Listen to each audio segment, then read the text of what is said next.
Bom dia, irmãos. Graça e paz do Senhor Jesus na vida de cada um de vocês. Amém. Vamos dar início a mais um estudo da Escola Bíblica Dominical. Hoje vamos tratar das perguntas 82 e também 83. Porque 82 é bem breve, é uma introdução. Vamos ver logo a pergunta número 83 também. Antes vamos fazer uma oração. Senhor, nosso Deus, nosso eterno Pai, queremos louvar e engrandecer o Teu santo e poderoso nome, te agradecendo pelo dia que Tu nos concede, sempre na Tua presença. Dia este, ó Pai, que nós reservamos para Te glorificar, Te exaltar e acabamos de prestar um culto e celebração ao Teu nome. Nesse momento, ó Pai, Te rogamos que Tu venhas falar aos nossos corações, nos ensinar, nos edificar através da Tua palavra, que ela é viva e que também ela é eficaz. Abençoa esse momento, que possamos sair daqui, ó Pai, cheios do Teu conhecimento, mas que não somente possamos reter o conhecimento em nossos corações e mentes, mas que possamos principalmente pôr em prática tudo aquilo que nós ouvimos de Ti nessa manhã. Abençoa-nos, portanto, sei com a Tua igreja, é o que eu Te oro agradecido, em nome por amor de Jesus Cristo. Amém. Então, irmãos, estamos no capítulo 10, que fala sobre os benefícios da obra do mediador, e a pergunta número 82 tem como tema o tempo da glória. Mais uma vez, esse estudo é baseado no Catecismo de Westminster comentado, que é esse livro aqui, de Johannes Gerhardus Voss, e também do comentário do Catecismo de Westminster, da Igreja Presbiteriana Aliança em Limeira. Então, a pergunta número 82 é: em que tempo se realiza a comunhão em glória que os membros da Igreja invisível têm com Cristo? Então, tem a ver com essa comunhão em glória, ou tempo em glória, que os membros da Igreja têm com Cristo. A resposta, quer dizer, antes disso, faz-se necessário falar que estamos entrando na pergunta número 82, mas o que ocorre é que desde a 69, a gente vem tratando sobre o tema da comunhão em graça. E agora vai vir tempo de glória. Então, são duas doutrinas, né, diferentes. Então, desde a pergunta 69, que nos questionou o que é a comunhão em graça que os membros da Igreja Invisível têm com Cristo. Agora, a pergunta 82 já é o tempo de glória. Então, das perguntas 70 até 81, trataram especificamente sobre essa comunhão em graça, que tem a ver com o fato de Cristo ser o nosso mediador, o fato da pergunta 70, que fala sobre justificação, aí depois vai discorrendo sobre a justificação como um ato da livre graça de Deus, depois foi falar sobre a fé justificadora, e como vimos lá em Tiago, ele faz um contraste entre a fé justificadora ou fé salvadora, também com a fé morta, depois como essa fé justifica o pecador diante de Deus, que é a pergunta 73, depois entra na questão da adoção, santificação, 76, o arrependimento conduz à vida, porque existe, né, o arrependimento, que é arrependimento, que chama de arrependimento sincero, mas também tem um remorso, que vamos colocar entre arrependimento que é fake, né, arrependimento que realmente não gera transformação de vida. No caso, o arrependimento que conduz à vida é aquele arrependimento que transforma nossas vidas. 77, então o que difere a justificação da santificação? Uma vez que a justificação ela nos livra da culpa que nós temos do pecado, a santificação, por outro lado, nos livra do poder do pecado, ou vai nos livrando do poder do pecado, uma vez que a santificação ela é uma obra que é contínua. Então tem a justificação é a culpa, santificação é o poder, ainda tem mais a glorificação, que nos livra da presença do pecado, mas isso vai ocorrer no futuro. Depois nos fala da santificação dos crentes, que é imperfeita, né, uma vez que nós temos nossas debilidades. Depois pergunta se o crente pode cair do estado de graça, e sabe que não é possível. Depois, poderão os crentes verdadeiros ter certeza infalível de que estão no estado de graça? Sim.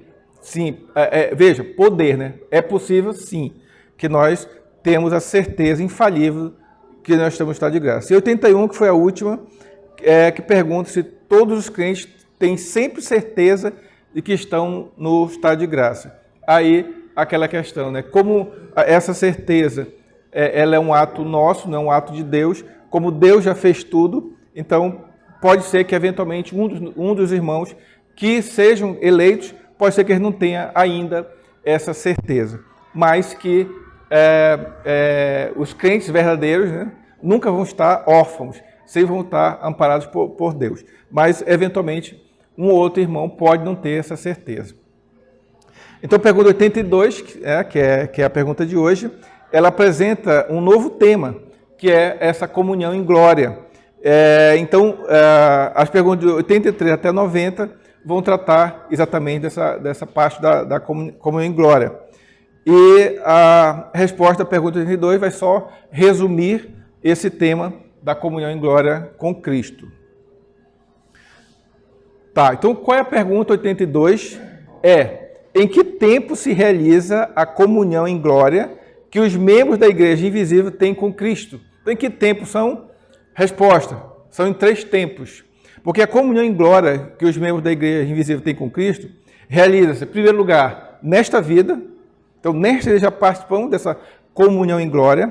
Depois, imediatamente após a nossa morte. E em terceiro lugar, e finalmente, ela é aperfeiçoada na ressurreição e no juízo final. Então, são 3 tempos que essa comunhão em glória ela ocorre nas nossas vidas. Então, uma rápida explanação sobre a comunhão em glória do crente nesta vida, na vida presente.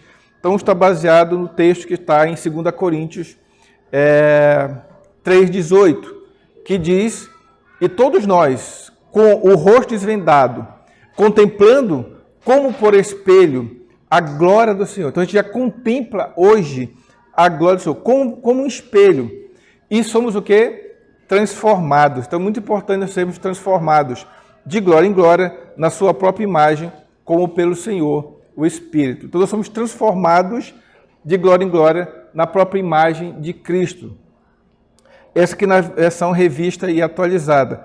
Também tem aqui a versão da nova versão transformadora, que talvez vai deixar essa parte, esse versículo um pouco mais claro, quando ele diz: portanto, todos nós, dos quais o véu foi removido, podemos ver e refletir a glória do Senhor. Então, na revista atualizada estava como espelho, já na versão transformadora já diz que podemos ver e refletir a glória do Senhor. Então, nós vemos a glória do Senhor e em nós essa glória ela é refletida, como ocorre no caso do espelho.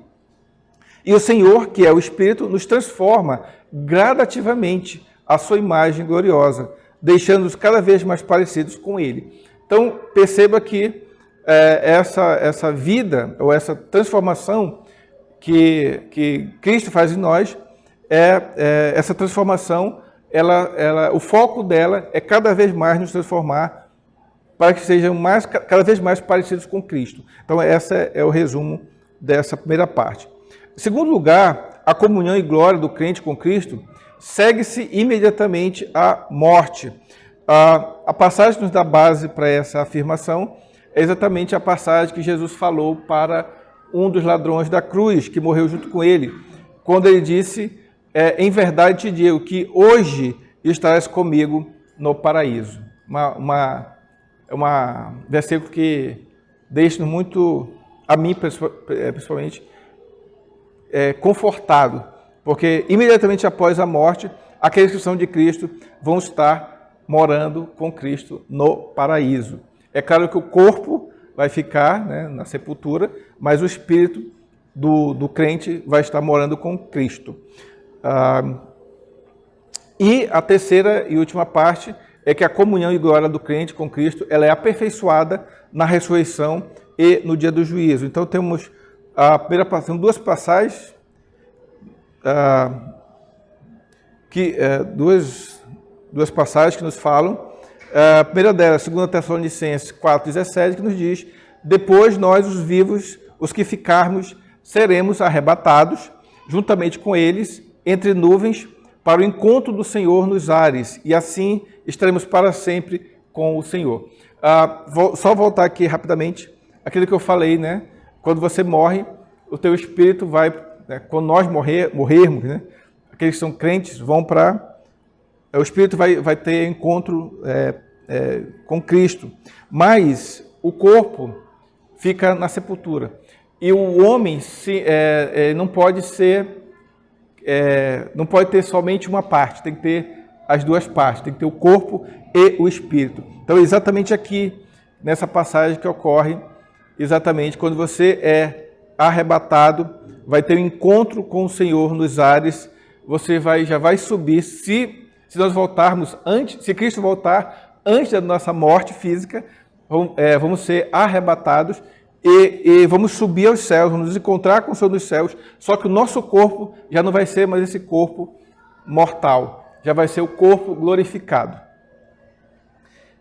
E vamos viver com Ele agora, com o Senhor, para sempre e de forma completa. O corpo não sobrevive, né? Quer dizer, são duas coisas que andam sempre juntas, o corpo e o espírito. Então, durante um tempo, há um estado intermediário que para quem já morreu, né, vai ficar desconectado do seu espírito, corpo e espírito. Mas no último dia vai haver essa volta aí. Quer saber se houve alguma pergunta nesse caso, essa doutrina aí de corpo e espírito? Tá? Mônica.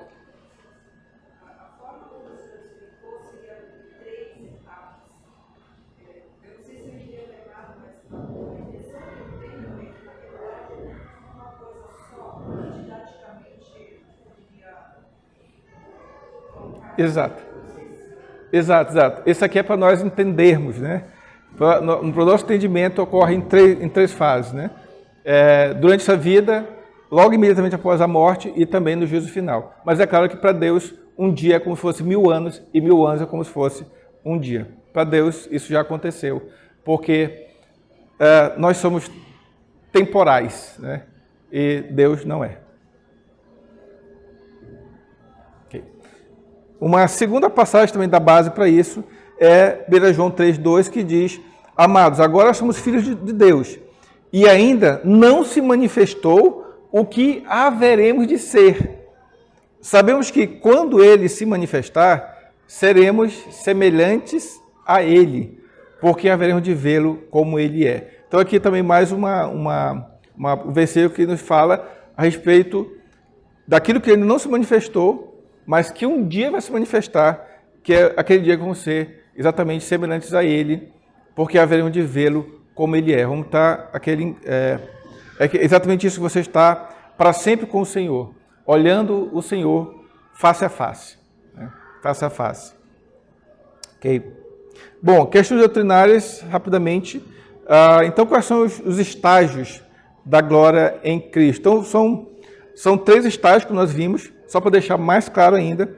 Então, o primeiro estágio é o da vida terrena, em que nós temos, né, a fé, aquela fé salvadora, nós temos a esperança, o Espírito Santo habita em cada um de nós somos instruídos pela palavra de Deus, estamos aqui integrados, aqui em comunhão, aqui na igreja, mas nós continuamos sujeitos ao pecado. Permanecemos expostos a todos os sofrimentos que decorrem exatamente desse nosso estado, nossa natureza pecaminosa. Entretanto, isso não se compara, esses nossos sofrimentos que nós temos, não se compara com um reprovado, aquela pessoa que não está nos pés de Cristo. Pois a comunhão em glória é uma bênção somente para os que eles foram justificados pela obra salvadora de Cristo. Tá? Então, em primeiro lugar, tem a questão da vida terrena. Em segundo lugar, claro, né, como a Mônica falou, é questão mais didática, é o estado intermediário, que é onde, após a morte, nós entramos sem o corpo físico, né? Entramos só o espírito, na presença de Cristo. Livre do pecado, claro, livre do maligno e também livre da morte, onde esperamos o dia da ressurreição.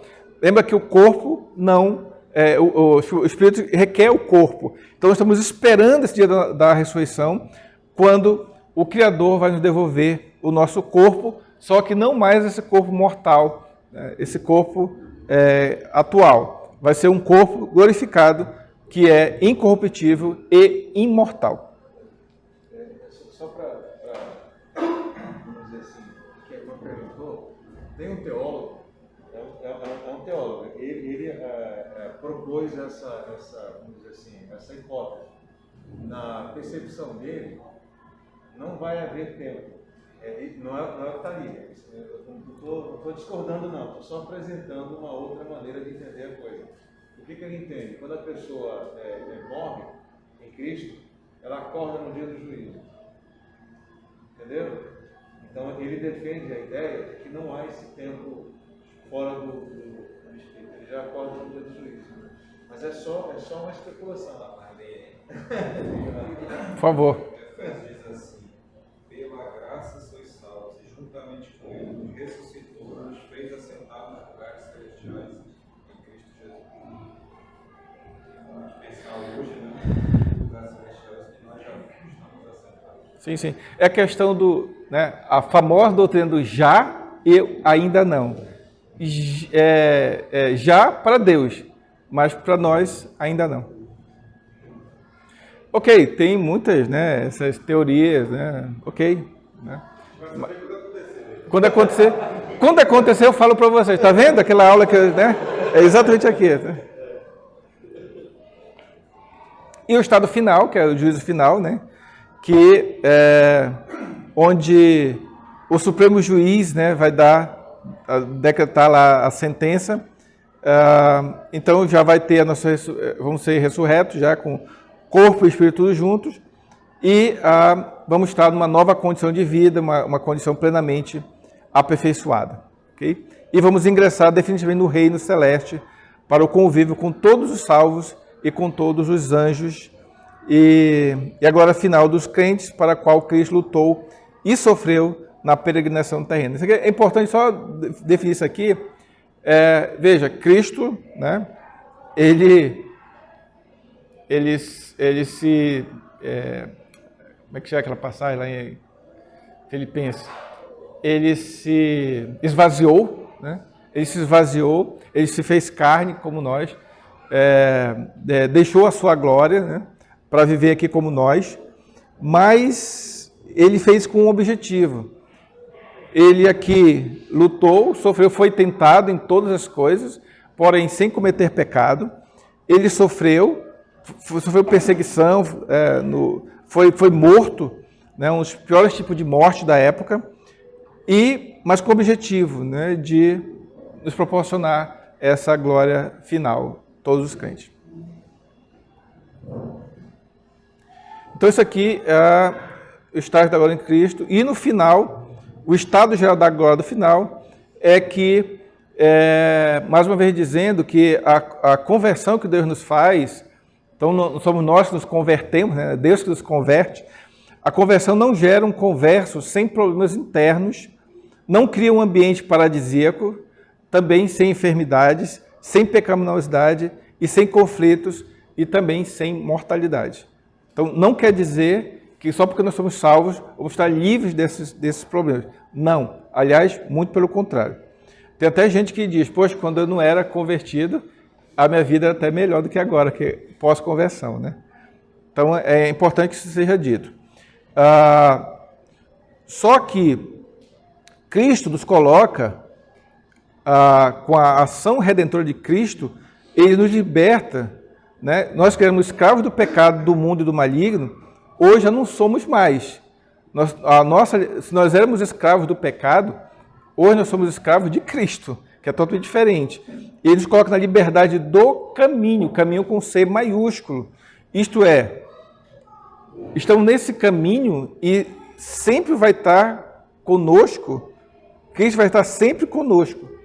É uma jornada, um caminho, é uma jornada. É dura, é difícil, mas sempre Cristo vai estar conosco, até chegarmos no final na terra das promessas, que é a Jerusalém celeste.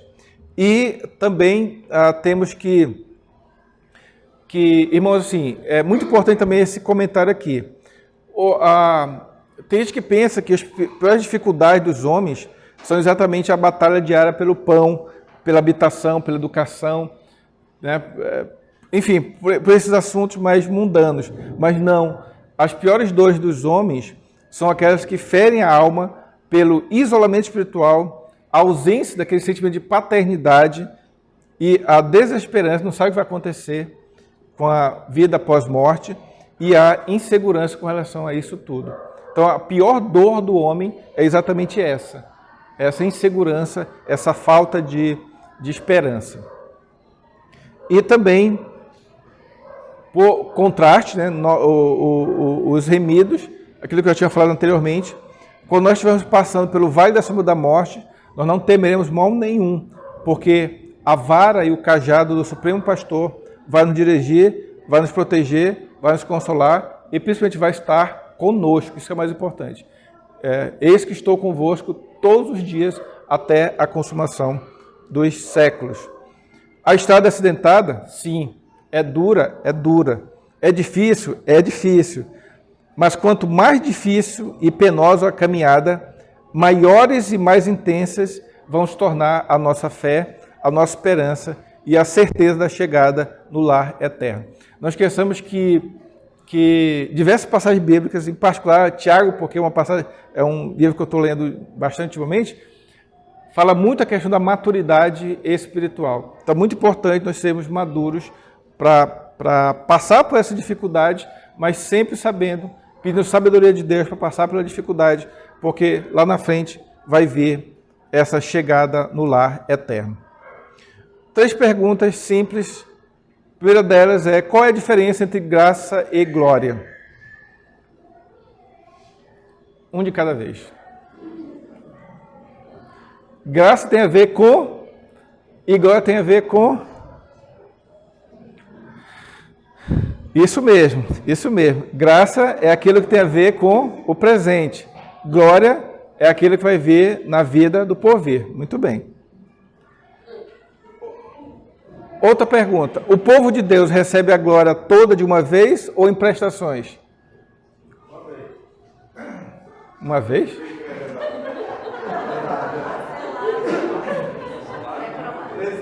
É parcelado. E quais são os 3 estágios? Primeiro é vida atual, vida presente. Segunda, imediatamente após a morte. E terceiro, na ressurreição e também no juízo final. Muito bem. Vocês são 10, nota 10. Vamos agora para a primeira pergunta. Exatamente aquela que fala sobre a vida presente. Então tem a ver com a atual comunhão com Cristo.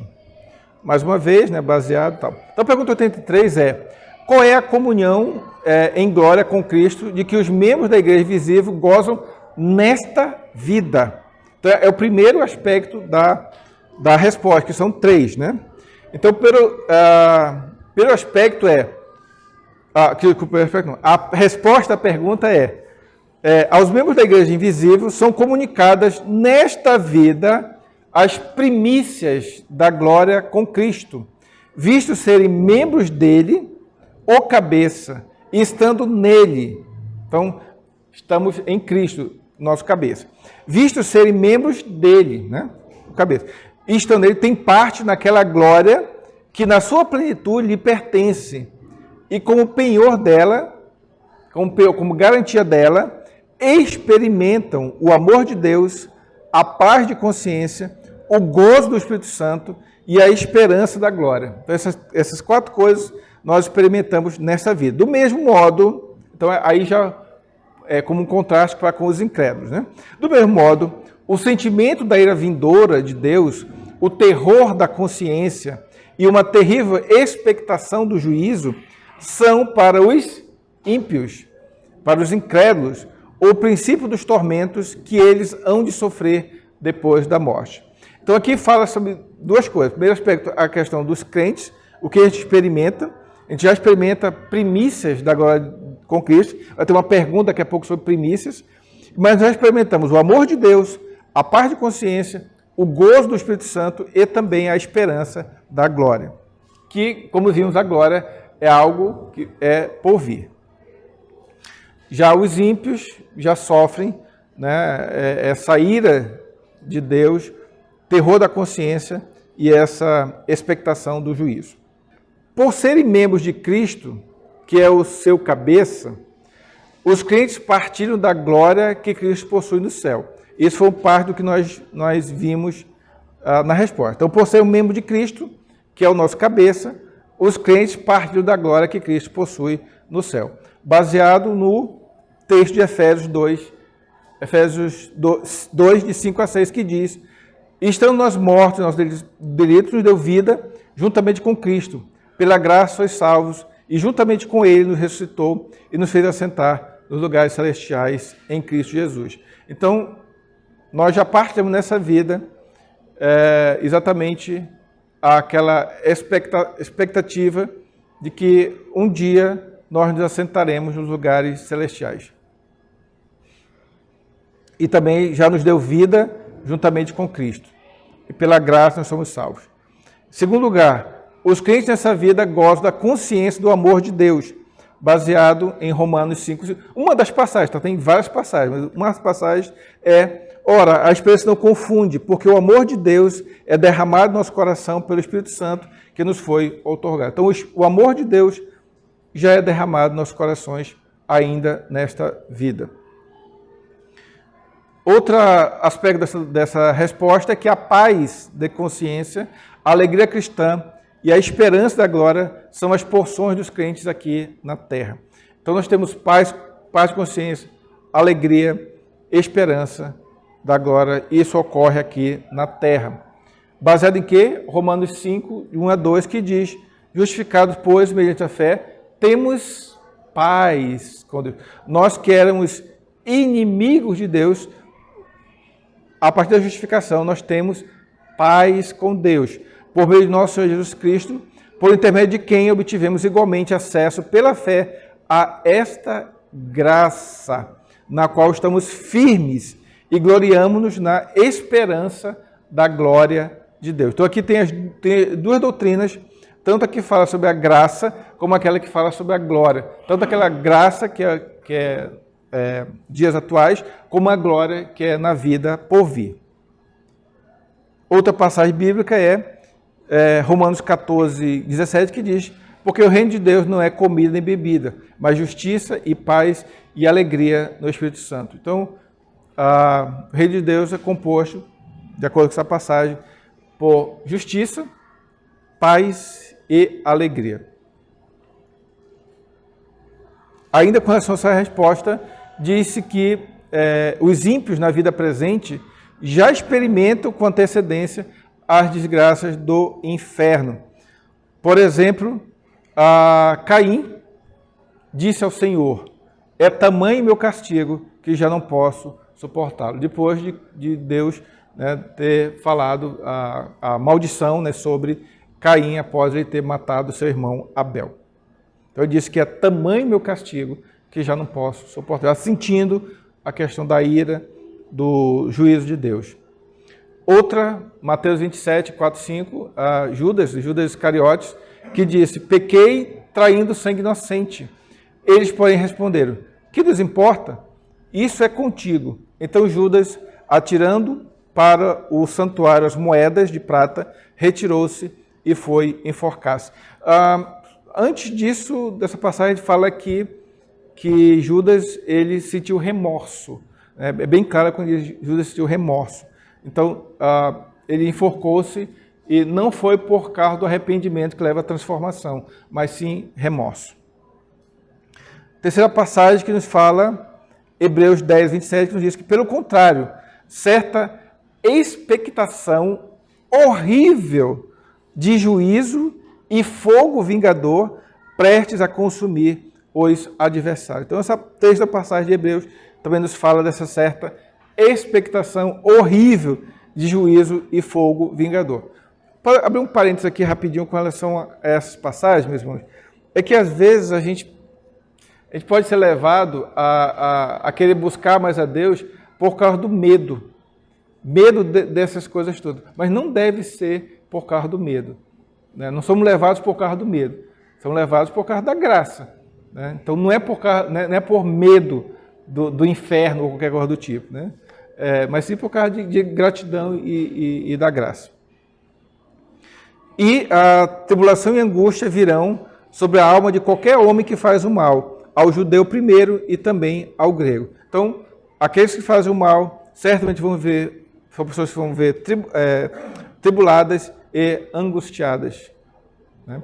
Virão sobre a alma de qualquer homem que faz o mal. Pergunta. Alguma pergunta até aqui? Pergunte se há alguma pergunta até aqui esse ponto. Alguém quer fazer alguma colocação? Depois que o irmão comentou a respeito daquele teólogo que diz sobre a suspensão do tempo, Sim. né? E depois o nome dele, porque esse teólogo, com essa ideia que ele põe, né? Ele consegue conciliar a própria visão judaica de morte, que Jesus tinha, que sempre falava que ele ia ressuscitar alguém. Ele não falava assim, ele morreu, ele falava assim, eu vou acordá-lo. Sempre associando o estado de morte ao estado de sono profundo da cultura judaica, porque Jesus expressou isso lá no Novo Testamento. É verdade. Então, ele consegue fazer uma união desses dois pensamentos, porque nós, enquanto cristãos, temos essa convicção de que morreu e a gente já está no céu com Jesus, com Abraão. E ele esquece de toda a parte temporal que tem que acontecer ainda, né? Para que haja juízo, para que haja essa expectação toda. Então, ele consegue casar isso aí muito bem. Né? E acho que quem manda no tempo é Deus, é Hashem. Ele criou o tempo. O tempo não manda aí, Hashem criou o tempo. Então ele está acima do tempo. Né? Então a gente consegue conjugar muito bem essas duas visões. Sim. Quer falar alguma coisa? Eu vou ver o nome do teólogo, fugiu aqui, mas eu vejo que o nome traz texto. Só um detalhe, posso falar? Sim, claro, pode ser. É diferente do som da alma que os adventistas pregam. Os adventistas pregam que as pessoas ficam dormindo. Não, isso não é o som da alma. Morre e acorda no dia do juízo. Sim. Não há intervalo, você fica dormindo, não. Mas essa ideia. É por isso que eu prefiro não comentar, para não errar, né? Mas assim, é importante conhecer, né, essas teorias, essas doutrinas, mas não temos como afirmar, né? Não tem como afirmar. Então, com relação a questões doutrinárias, vamos lá. Então, a gente tem essa questão da antecipação do reino, que é uma coisa que é do porvir, mas nós já temos um gostinho, né, desse reino de Deus aqui na Terra. Primeiro porque a Igreja de Jesus Cristo é a única instituição visível que atesta, apesar de sermos falhos, né, limitados, enfim, que Deus atua na Terra, sim, por meio de um povo exclusivamente seu, o qual se dedica essencial e prioritariamente à adoração do seu Senhor, ao testemunho da fé cristã. Então não é só adorar, né? Adorar a Deus, mas também testemunhar. Não somente testemunhar, mas também pregar o Evangelho. Vivemos em unidade e buscamos a santificação. Então veja que são vários elementos que são essa questão da antecipação do reino. Outro detalhe também muito importante é que o corpo de Cristo, que nós somos nós, a Igreja de Cristo é o corpo de Cristo, do qual Ele é o cabeça, Cristo é o cabeça, não é uma organização meramente social, porque ela não emerge da vontade humana, nem permanece por meio da vontade humana. Não. A Igreja deve sua existência, a sua essência e permanência exclusivamente ao Filho de Deus, em quem se firma e a quem pertence. Então, por isso que é importante ter tranquilidade, se tiver eventualmente uma avalanche nos assolar, tranquilos, porque a igreja não é minha, não é do presbítero Júlio, não é do eventual pastor, não. A igreja ela é de Cristo. Então, devemos ter paz, né? Paz e tranquilidade, porque Cristo está tomando conta de todas as coisas. Essa questão dessa paz que excede todo o vosso entendimento é algo que tem me inundado ultimamente. Não foi assim desde o princípio, né? Me inundou ultimamente, assim, aquela paz tão grande, e depois você vê que todas as coisas cooperam para o bem daqueles que amam a Deus, e você vê também que as coisas lá na frente, né, acabam se ajustando, né, sem que eu precise fazer nada, só confiar no Senhor. Né? Vai ser bom, independente do que aconteça comigo. Exato, exatamente. Sempre vai ser bom. Então, a igreja deve ser entendida como antecipação do reino do Cordeiro, sim. Né? Aquilo que vai ocorrer na eternidade já é uma antecipação aqui. E também, dentro da igreja, cada membro experimenta sinais já do que vai ocorrer no porvir.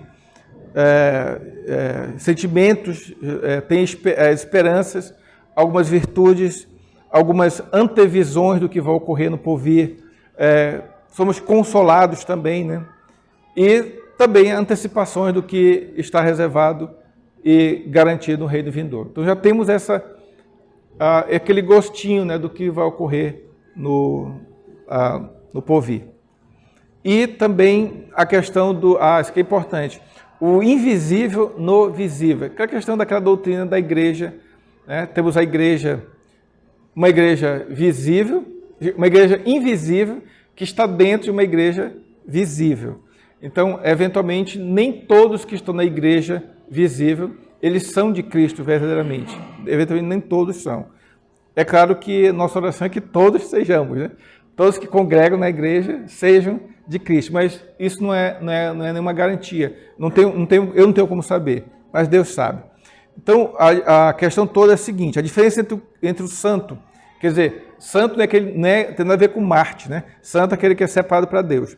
E o reprovado, que é aquele que se separa para si mesmo e se afasta cada vez mais de Deus, é que o eleito, ele reconhece seus pecados, ele evita o mal e, eventualmente, né, a questão das pressões humanamente irresistíveis, ele erra contra o próximo e também contra Deus.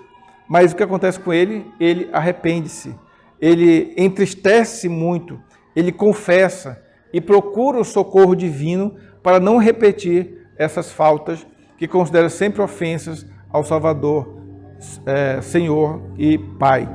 Então a diferença é que aqueles que são crentes verdadeiros reconhecem ser miserável pecador e se entristece com relação ao pecado. Ele não peca de forma voluntária, peca, mas logo em seguida ele se arrepende e fica entristecido. Entretanto, é muito importante também falar que também é importante, né, nós termos esse sentimento, mas também devemos ter a consciência também que Cristo morreu e Ele pagou pelos nossos pecados. Então não preciso ficar me martirizando, né, tentando repetir o sacrifício que Cristo já fez. Né? Então é muito importante também termos esse entendimento de que, apesar de eu me entristecer por causa do pecado, eu senti que falhei para com Deus e para com os homens, mas eu reconhecer também que o sacrifício de Cristo na cruz é suficiente, sim, para pagar toda a minha transgressão. Por outro lado, o incrédulo, o perverso, ele já desconhece a sua pecaminosidade, o seu estado de depravação e, em consequência, não tem consciência da sua natureza pervertida, da sua propensão para a rebeldia contra o seu Criador. Então, quem não é crente verdadeiro, quem desconhece, quem não é cristão verdadeiro, acaba por desconhecer a sua pecaminosidade. Acha que tudo que se faz é normal, acha que, no fundo, como Deus é amor, Ele vai acabar salvando a todos. E isso é uma grande falácia, é uma grande mentira. Isso não vai acontecer, porque a palavra diz exatamente o contrário. Né? E não sabemos exatamente quais são os escolhidos. Então, como eu não sei quem são os escolhidos, eu tenho por obrigação falar do Evangelho para todas aquelas pessoas que me procurarem ou que eu tenha contato, né? Os meus próximos, né? Pessoas que estão mais próximas a mim. Eu tenho por obrigação falar do Evangelho. Lembrei de Paulo falando assim, ai de mim se não pregar o Evangelho. Né? Então, entretanto, nós também temos que viver em paz com todas as pessoas, amá-los, as pessoas de forma cordial, respeitá-los também, considerá-los e, importante também, ajudá-los em tudo que for possível, na medida da nossa fé e segundo os parâmetros da palavra de Deus. Então, assim, como eu não sei quem é escolhido e quem não é, trato a todos com dignidade, vivo em paz com todos, amo e respeito e considero, e na medida possível ajudo também. Então essa é a visão da igreja invisível que está dentro de uma igreja visível. Para finalizar esse momento, perguntas. As velhas e boas perguntas. Como vocês já estão, né, sabedores do assunto, então vamos lá para as perguntas. A primeira pergunta que eu tinha mencionado logo no início é o que significa a expressão primícias da glória? Tem a ver exatamente com essa questão doutrinária que acabamos de falar. Deixa eu voltar para cá. Tem a ver com essa questão aqui, antecipação do reino. Então a pergunta é, o que significa a expressão primícias da glória? O que significa primícias da glória?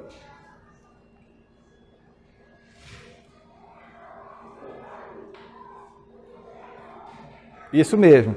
Quer dizer, uma amostra, uma antecipação da glória que é na vida por vir. Muito bem. Segunda pergunta. O que significa dizer que os membros da igreja invisível partilham da plenitude da sua glória? Isso é relativo a Cristo, né? O que significa isso? Partilhar da plenitude da sua glória. Veja que o sua está com palavra maiúscula, então é relativo a Cristo. Ele é o cabeça. Sim, ele é o cabeça. E como ele é a cabeça, ele está onde agora? Sentado à direita, Deus Pai. Tudo. E quem está sentado lá? É só o Espírito? É um homem completo. E corpo glorificado, muito bem. Então, o que significa esse partilhar? Exatamente isso. Que, da mesma forma que aconteceu com Cristo, vírgula, homem. Vou repetir. Da mesma forma que aconteceu com Cristo, vírgula, homem. Então, vamos partilhar também da mesma glória que Cristo está gozando agora no céu, nós também partilharemos um dia. Relacionado com essa pergunta, vem essa outra. Por que não podemos gozar plenamente da glória de Cristo aqui e agora? Por quê? Pecado, exatamente. Tem mais alguma coisa? Você pode estar? Na verdade, são três, né? Porque aquelas três que... o pecado, com certeza, né? Por isso que a gente precisa morrer, né? São pecadores, então precisamos morrer, senão nós viremos para sempre pecadores, né? Então, primeira questão do pecado, mas tem também outra coisa também. A própria limitação desse corpo físico seria maior? Com certeza. A própria limitação no mundo físico, com certeza. Viu? A justificação nós utilizamos da culpa. Culpa, muito bem. A santificação nós utilizamos do poder. Exato. E na glorificação nós somos livres da presença. Perfeito. É exatamente isso, né? Exatamente isso a resposta, assim. Mas para colocar num contexto mais didático, concordo com a resposta de todos vocês, é isso mesmo, a resposta de vocês estão corretas, mas só para colocar mais didático, então, em primeiro lugar, né, Bel, exatamente a presença do pecado, né, é algo que não nos impossibilita de nós gozarmos plenamente da glória com Cristo, mas também a nossa fraqueza, nosso corpo físico limitado, né, nosso corpo que ainda é mortal, né, então é um problema. E em terceiro lugar, a presença do pecado que o Vilton falou, só que contextualizou melhor entre justificação, santificação e glorificação. Muito bem, perfeito. Outra pergunta. Quando serão modificados esses três fatos que impedem o pleno gozo da glória aqui e agora? Quando serão modificados esses três fatos? Então veja, são três fatos, né? Então cada um vai ter o seu momento de ser modificado, né? Então, em primeiro lugar vai ser na nossa morte. Na nossa morte vai morrer o quê?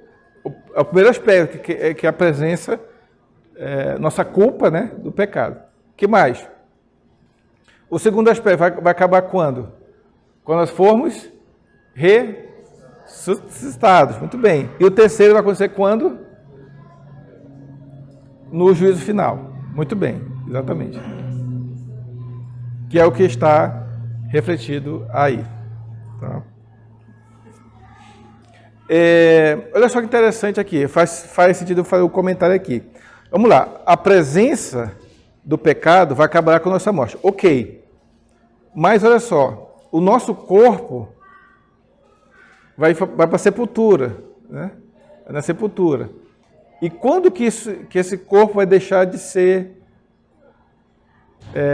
quando esse corpo vai passar a ser um corpo glorificado? Quando... no dia do juízo final. Mas só que veja que tem um estado intermediário aí, né? O pecado e o sofrimento que nos cercam vão ser deixados para trás na morte, ok, mas só serão efetivamente aniquilados no dia do juízo. Porque é aquele dia onde vai haver a junção novamente do Espírito, nosso Espírito, com o nosso corpo. Só que não é mais esse nosso corpo, não é esse corpo. É um corpo glorificado, que eu não sei explicar para vocês como é que vai ser. Eu não sei. Pronto, já que o Júlio gosta de teorias, vou jogar uma bomba aqui para vocês. Eu e a Lu, há muitos anos atrás, fomos convidados para assistir uma palestra numa igreja evangélica também, mas enfim. E o pastor falou que, independente do dia da sua morte, o corpo glorificado vai ter exatamente 33 anos. Se a criança morreu com 1 ano, vai ser envelhecida até chegar a 33 anos. E você morreu mais velho, você vai regredir até 33 anos. A base bíblica para isso, sabe qual é? Não existe. Não existe. Pronto. Então...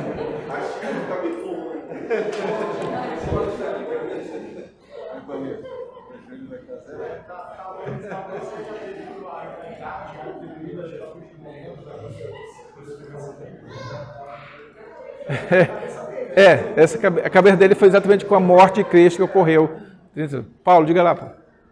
O bom da exposição desse estudo é que, para nós, em Cristo Jesus, inserindo a palavra de Deus e a base histórica da igreja, que é uma igreja reformada e calvinista, o reformador João Calvino, ele sempre alertava a igreja de que nós devemos nos contentar com aquilo que Deus nos revelou na sua Santa Escritura. Devemos estar satisfeitos com isso, porque isso é o suficiente para nós. Qualquer outra especulação além disso já poderia levar o homem a correr em vários declínios, pecados e idolatria. Sim, com certeza. Logicamente que nós temos a palavra de Deus, que é a nossa fundamento de fé e prática. Isso. E as nossas confissões históricas que ajudam a compreender essa doutrina. Perfeito. E temos aí as evidências que Deus permitiu que homens do passado estabelecessem para que nós hoje, no pleno século XXI, pudéssemos ter essa segurança de avançar nisso, mas sempre lembrando lá de trás como isso era tratado e descansando nessas promessas, descansando em tudo isso e lembrando que se o Senhor já estabeleceu tudo isso na Bíblia, existem algumas coisas que realmente não dá para compreender, a gente até fica pensando nisso ou naquilo, mas eu acho que a suficiência de tudo isso é que, para a honra e glória do próprio Deus, em Cristo Jesus, né, o Senhor nos atrai para Ele e nos enxerga aqui na sua Santa Igreja, eleita, É isso aí. sua noiva. É isso aí. Eu me preocupo muito com algumas especulações, como cristão, porque a nossa tendência, o coração do homem é por idolatria. Aham. É por idolatria. Então há uma tendência muito grande do ser humano de querer entender, compreender, buscar algo mais de Deus, e aí acontece as heresias, né? Enfim. da igreja, né? Vem É muito comum na igreja. e acaba contaminando. Rafael. Eu queria só comentar a respeito da própria palavra do Senhor, né? Pegando o que o Paulo acabou de falar, né? Que é Deuteronômio 29:29. Pronto, isso que eu ia falar. As coisas Lê. descobertas pertencem ao Senhor, nosso Deus. Porém, promessa revelada a gente pertence, a nós e a nossos filhos, para sempre, para que cumpramos todas as palavras dessa lei. Ou seja, é só que está revelado, a gente tem que se contentar com isso. Né? Exatamente, é. Eu ia exatamente falar sobre essa passagem, Deuteronômio 29, que já nos fala sobre isso. Porque Deus, o Senhor Deus, ele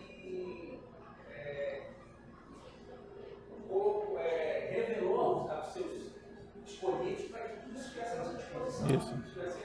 Algumas coisas foram reveladas, outras não. Então, o que foi revelado, cumpra-se, né? O que não foi revelado, espere. Né? Talvez a gente tenha saído de trono. Então não é. Exatamente. De qualquer forma, nós que morreremos e estaremos com ele na glória. E isso é que importa. Já diz nessa palavra. Muito bem. Então, o que significa dizer que o crente tem, aqui e agora, um sinal e penhor da glória de Cristo? O que significa sinal e penhor? Seria a presença do Espírito Santo, do Apóstolo? Sim, com certeza. Com certeza. Exatamente. O que significa penhor mesmo? Garantia. Que é a mesma coisa que sinal. Lembra que você... me dá um sinal aí. O que significa dar um sinal? Geralmente dá uma antecipação, né? Então, é exatamente isso. Né? Então, o resumo da história é que aquele depósito é um sinal antecipado de que o saldo final será pago no prazo devido. Quem define esse prazo somos... Quem define o prazo somos... É Deus. Deus define prazo.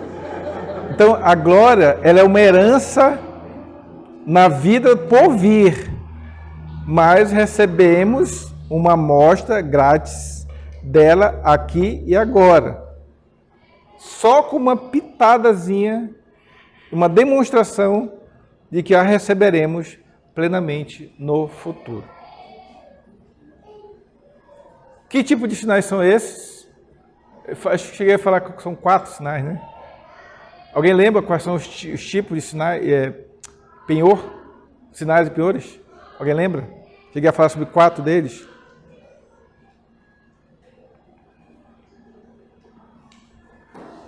Amor de Deus, entra aqui? Amor de Deus é uma coisa que entra aqui? Sim, com certeza. O que mais? Paz também entra aqui? Paz. Comunhão com os irmãos também. Comunhão com os irmãos. O que mais? Falaste o Espírito Santo, com certeza, Espírito Santo. Esperança também? Esperança. Então, enfim, essas coisas são garantias. Já são aquele sinal, aquele penhor, né? É o sinal que garante, que nos dá a garantia, né? Aquela pitada que nos dá a garantia. Muito bem. Que está aí, que é uma espécie de céu na terra. Pergunta também, de que maneira os ímpios recebem uma amostra, também, né? A gente recebe a nossa amostra, de que maneira os ímpios também recebem uma outra amostra do seu destino futuro na vida presente aqui. Aí eu lembro agora de Judas Iscariotes. O que Judas Iscariotes sentiu? Remorso, muito bem. Que não é arrependimento para a vida, né? Sentiu remorso. Muito bem. Então, eles já sentem esse remorso. Eles já sentem medo, né? Eles sentem uma angústia. Não tem explicação muitas vezes, mas eles sentem essa situação. Não conseguem dormir direito muitas vezes. Né? Não conseguem dormir direito. Eu, por outro lado, deito e pego no sono, porque só Tu, Senhor, me fazes repousar seguro. O crente já antegoza da glória do mesmo modo em todos os tempos? Repetindo, nós, crentes, nós antegozamos da glória do mesmo modo em todos os tempos? Helena fez sinal negativo. Fez? Negativo? Pois se ela fez sinal negativo, ela acertou. Se fizer sinal negativo, tá vendo? Pronto. Agora, Helena, justifique.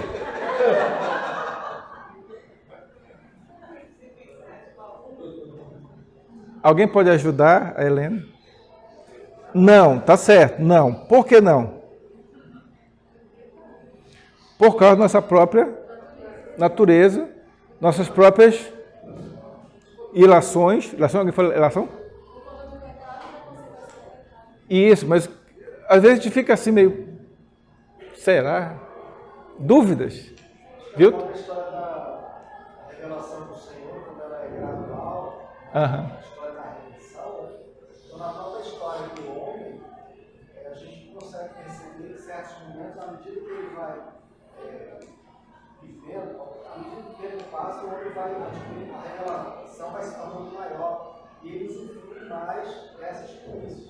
Sim. Não foi assim uma vez quando eles entenderam a Trindade, foi assim uma vez quando eles usufruíram do sacramento, quando eles delinearam os dois sacramentos, foi assim uma vez quando eles entenderam a participação do Espírito Santo na igreja.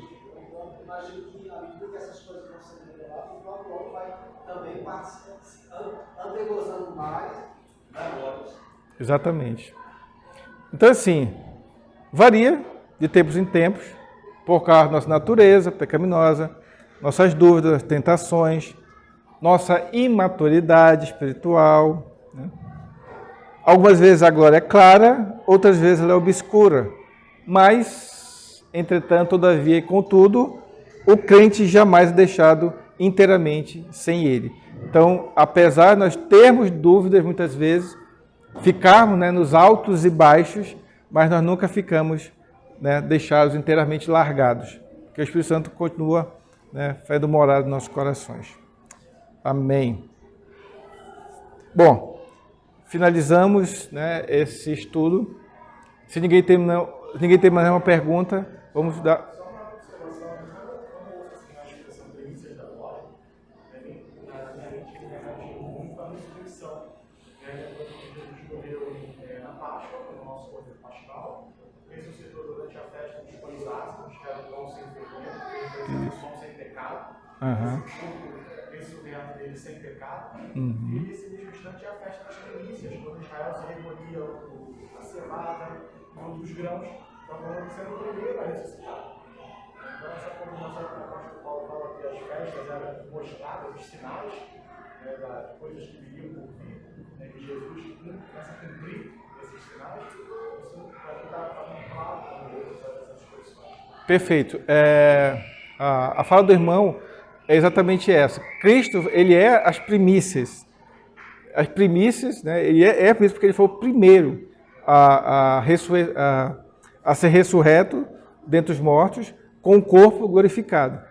Então, realmente, isso já é um sinal para a gente de que, pelo poder de Deus, se Deus ressuscitou a Cristo dentre os mortos, ele um dia vai fazer a mesma coisa com todos os seus, aqueles que foram eleitos lá na eternidade. Isso é verdade. Jesus falou, se vocês acreditassem em Moisés, acreditariam em mim, porque Moisés falou de mim. Exato. Exatamente. Exatamente. Vamos orar, irmão, para finalizar esse momento. Senhor, nosso Deus, nosso eterno Pai, Tu és o amado das nossas almas.